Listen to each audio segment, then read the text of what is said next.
এই ভিডিওটা একটু অন্যরকম হবে। কেন হবে আপনারা একটু ধৈর্য ধরে শুনুন। যদি শোনেন তাহলে বুঝতে পারবেন যে এই ভিডিওটা কেন অন্যরকম হবে। মহাভারতের যে যুদ্ধ, সেই যুদ্ধটা তো শ্রীকৃষ্ণ চাইলেই কিছু দিনের মধ্যেই, মানে কিছু দিনও হয়তো লাগতো না, তিনি তো চাইলেই সমস্ত কিছু ঠিক করে দিতে পারতেন। মানে তিনি চাইলে তো মহাভারতের যুদ্ধটা হতোই না, তাই না? তিনি তো সর্বশক্তিমান, যেখানে স্বয়ং জগদীশ্বর রয়েছেন, অর্থাৎ শ্রীকৃষ্ণ যেখানে রয়েছেন, সেখানে তিনি চাইলেই কৌরবদের শাস্তি দিতে পারতেন, তাদেরকে সিংহাসন থেকে নামিয়ে দিতে পারতেন, এবং কি পাণ্ডবদেরকে সেই সিংহাসনে বসিয়ে দিতে পারতেন। তিনি করতেই পারতেন, কিন্তু তিনি সেটা করেননি। কেন করেননি? এটা নিয়ে যদি বলতে হয় তাহলে বলবো, মহাভারত আমাদেরকে আমাদের জীবনে অনেক কিছু শিখিয়েছে। মহাভারত আমাদের জীবনে বহু পাঠ শিখিয়ে গিয়েছে।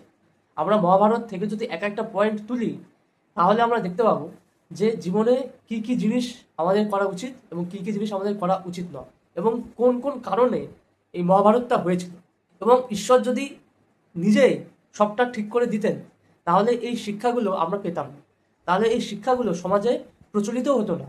সেই কারণে ঈশ্বর এটাকে করেননি, কারণ তিনি চেয়েছিলেন মানুষকে কিছু শিক্ষা দিতে, এই সমাজকে কিছু শিক্ষা দিতে, যাতে মানুষের বুদ্ধির একটু উদয় হয়। কতটা উদয় হয়েছে বা আমরা কতটা এর থেকে শিক্ষা নিতে পেরেছি আমরা জানি না। আমি খুবই নগণ্য একজন মানুষ, আমি আমার মতো করে কিছু এক্সপ্লেন করার চেষ্টা করছি। বলতে গেলে তো অনেক পয়েন্ট হয়ে যাবে, হয়তো অনেক সময় লেগে যাবে, সব পয়েন্ট বলা সম্ভব নয়। কিছু পয়েন্ট আমি এখানে উল্লেখ করছি। প্রথমে, মহাভারত আমাদেরকে এটা শেখায় যে স্বার্থের জন্যে ভাই আপন হয় না। মানে কি, কোনো ভাইয়ের সাথে কোনো ভাইয়ের কোনো মিল থাকে না। যেখানে আপনার স্বার্থ বিঘ্নিত হয় সেখানে কোনো ভাই কোনো ভাইয়ের আপন নয়, যেটা কৌরবরা পাণ্ডবদের সঙ্গে করেছিল। সম্পত্তির জন্য কি হয়েছিল, ভাই ভাইয়ের মধ্যে বিবাদ শুরু হয়েছিল। এমনকি এক পক্ষ অপর পক্ষকে হত্যা করতেও কুণ্ঠাবোধ করেনি, কিন্তু তারা ছিল ভাই ভাই সম্পর্ক প্রথমত। তাহলে কি, আপনার স্বার্থ যদি বিঘ্নিত হয়, সেটা ভাই হোক না কেন, সে কিন্তু আপনাকে ছেড়ে কথা বলবে না, সেটা যতই রক্তের সম্পর্ক হোক না কেন।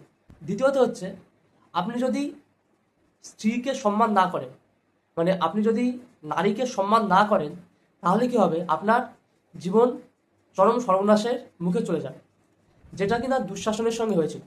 দুঃশাসন দ্রৌপদীর সঙ্গে যে ব্যবহারটা করেছিল, দ্রৌপদীকে যে লাঞ্ছনা দিয়েছিল, দ্রৌপদীর সম্মান যে ভুলুণ্ঠিত করেছিল, সেই জন্যে কি হয়েছিল, দুঃশাসন শাস্তি পেয়েছিল। তাহলে কি, যদি আপনি নারীদেরকে সম্মান না করেন তাহলে আপনাকে শাস্তি পেতে হয়। পরের পয়েন্ট হচ্ছে যে, আপনি যদি বাড়ির লক্ষ্মীকে লক্ষ্মীর মর্যাদা না দেন, মানে বাড়ির লক্ষ্মী বলতে আপনার স্ত্রী বা আপনার যদি মা থাকে, তারা হচ্ছে বাড়ির লক্ষ্মী। তাদেরকে যদি আপনি সম্মান না দেন, তাদেরকে যদি আপনি বাজারে নিলাম করেন, তাহলে আপনার পতন অনিবার্য, আপনার পতন হবেই। ঠিক যেরকম পাণ্ডবরা দ্রৌপদীকে ভরা রাজসভাতে কি করেছিল, পাশার চাল হিসেবে বাজি রেখেছিল। এর ফলে কি হয়েছিল, তারা সর্বশান্ত হয়ে গিয়েছিল। ঠিক সেই রকম, যদি আপনি বাড়ির লক্ষ্মীকে সম্মান না দেন তাহলে আপনাকে সর্বশান্ত হতে হবে। এরপরে কি, জীবনে আপনি যে কাজই করেন না কেন, আপনাকে সবসময় সতর্কভাবে, সজাগ দৃষ্টিতে এবং সমস্ত কিছু বুঝে এবং শুনে, সমস্ত কিছু দেখে নিয়ে তারপরেই কোনো সিদ্ধান্ত নিতে হবে, কোনো কাজ করতে হবে। ঠিক আছে? আপনি যদি কোনো সিদ্ধান্ত না জেনে না বুঝে নেন তাহলে কি হবে, তাহলে আপনার জীবনে সমস্যা আসবে। ঠিক যেরকম মাতা কুন্তী না দেখে সিদ্ধান্ত নিয়েছিলেন, যখন অর্জুন দ্রৌপদীকে স্বয়ম্বর থেকে নিয়ে এসেছিল, তখন তিনি না দেখেই বলেছিলেন যে তোমরা যেটা পেয়েছো সেটাকে 5 ভাগে ভাগ করে নাও। এর ফলে কি হয়েছে, দ্রৌপদী 5টা স্বামী হয়েছে। এর মানে কি, তোমাকে যখনই কোনো সিদ্ধান্ত নিতে হবে তখনই একটু ভেবেচিন্তে সিদ্ধান্তটা নিতে হবে। এরপরের পয়েন্ট কি, যদি কোনো নারী আপনাকে সত্যি করেই ভালোবাসে তাহলে আপনার পরিস্থিতি যেমনই হোক না কেন, সে সেই পরিস্থিতিতেই আপনার সঙ্গে থাকবে। ঠিক যেরকম দ্রৌপদী ছিল, তাদের 5 স্বামী যখন সর্বশান্ত, তাদের কাছে কিচ্ছু ছিল না, কোনো রাজকীয় বেশ নয়, তারা যখন জঙ্গলে গিয়ে বসবাস করেছে, দ্রৌপদীও কিন্তু তাদের সাথে গিয়েই সেখানে বসবাস করেছে। মানে কি, যে নারী আপনাকে ভালোবাসবে, যে নারী আপনাকে সম্মান করবে, সেই নারী যে কোনো সিচুয়েশনে আপনার সাথে গিয়ে আপনার সাথে থাকবে, সে আপনার সঙ্গ কোনোদিন ছাড়বে না। এর পরের পয়েন্ট হচ্ছে, আপনি মা বাবা হয়ে যদি আপনার সন্তানকে শিক্ষা দিতে না পারেন, সন্তান যে অন্যায় করছে, আপনি যদি সেই অন্যায়টাকে প্রশ্রয় দেন, আপনি যদি অন্ধ হয়ে থাকেন, সেই অন্যায়টাকে দেখেও যদি আপনি না দেখেন, তাহলে আপনার সন্তানের পতন অনিবার্য। ঠিক যেরকম গান্ধারী এবং ধৃতরাষ্ট্র করেছিল। গান্ধারী চোখ থেকেও ছিল অন্ধ এবং ধৃতরাষ্ট্র ছিল অন্ধ। এরা এদের সন্তানের কোনো অন্যায় দেখতেই পায়নি। সেই কারণে কি এদের সন্তানের পতন অনিবার্য ছিল, যেহেতু এরা এদের সন্তানকে শাসন করেনি, এদের সন্তানের অপরাধে কোনো লাগাম টানেনি, সেই জন্যে সন্তানের পতন ছিল অনিবার্য। এরপরে পয়েন্ট আমরা বলতে পারি যে অনেক সময় দেখবেন যে যারা আপন মানুষ হয়, সেই আপন মানুষরা কিন্তু আপনার ক্ষতি করার চেষ্টা করবে। আপনার কিভাবে ক্ষতি হবে, আপনি কিভাবে ক্ষতির সম্মুখীন হবে, আপনার জীবনে কিভাবে দুঃখ নেমে আসবে, সেই কারণ হয় কিন্তু আপনার নিজের লোক অনেক সময়। ঠিক যেরকম শকুনি চেয়েছিল যে কৌরবদেরকে সম্পূর্ণরূপে ধ্বংস করে দিতে, ঠিক সেই রকম আপনার কাছের লোক অনেক সময় আপনার ক্ষতি চায়। এর পরের পয়েন্ট কি, যদি আপনি কাউকে কোনো প্রতিশ্রুতি দেন এবং সেই প্রতিশ্রুতি যদি বৃহত্তর স্বার্থে আপনাকে ভঙ্গ করতে হয়, তাহলে সেই প্রতিশ্রুতি ভঙ্গ করলে আপনার কোনো দোষ হয় না।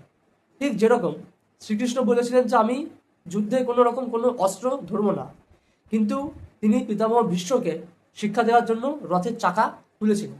মানে কি, আপনি কাউকে যদি কোনো প্রতিশ্রুতি দিলেন এবং সেটা যদি বৃহত্তর স্বার্থে রক্ষা করতে আপনাকে সেটা ভঙ্গ করতে হয়, তাহলে সেটাতেও কোনো রকম কোনো দোষ নেই।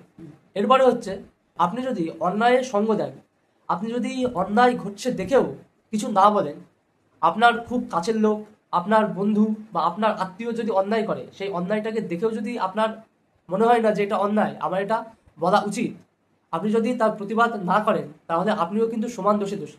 ভরা সবাই কৌরবরা যেরকম পাণ্ডবদেরকে অপমান করেছিল, দ্রৌপদীর সম্মান ভুলুণ্ঠিত করেছিল, সেগুলো দেখেও গুরু দ্রোণ, পিতামহ ভীষ্ম, কর্ণ এরা কোনো রকম কোনো প্রতিবাদ করেনি। এরা চুপচাপ সেদিন সেই জিনিসগুলো দেখেছিল এবং এরা যুদ্ধে কৌরব পক্ষের হয়ে লড়েছিল। মানে কি, এরা অন্যায়ের সঙ্গে ছিল। তাই জীবনে আপনি যদি অন্যায়ের সঙ্গে থাকেন, আপনি যত বড়ই যোদ্ধা হন না কেন, আপনি যত বড়ই হন না কেন, আপনার পতন কিন্তু হবেই। আরও তো অনেক কিছু পয়েন্ট আছে বলার, সব পয়েন্ট এখানে বলা সম্ভব নয়। এই কটা পয়েন্ট আমি বললাম। আপনাদের কি মনে হয় এই বিষয়ে অবশ্যই বলবেন, এবং এর সাথে যদি আপনারা আর কিছু পয়েন্ট অ্যাড করতে চান, মহাভারত পড়ে বা মহাভারতের গল্প শুনে আপনারা আর কি কি শিক্ষা সেখান থেকে নিয়েছেন, আর কি কি শিক্ষা নেওয়া যেতে পারে, সেটা কমেন্টে অবশ্যই জানাবেন। সবাই ভালো থাকবেন, সবাই সুস্থ থাকবেন, সকলের উন্নতি হোক। নমস্কার।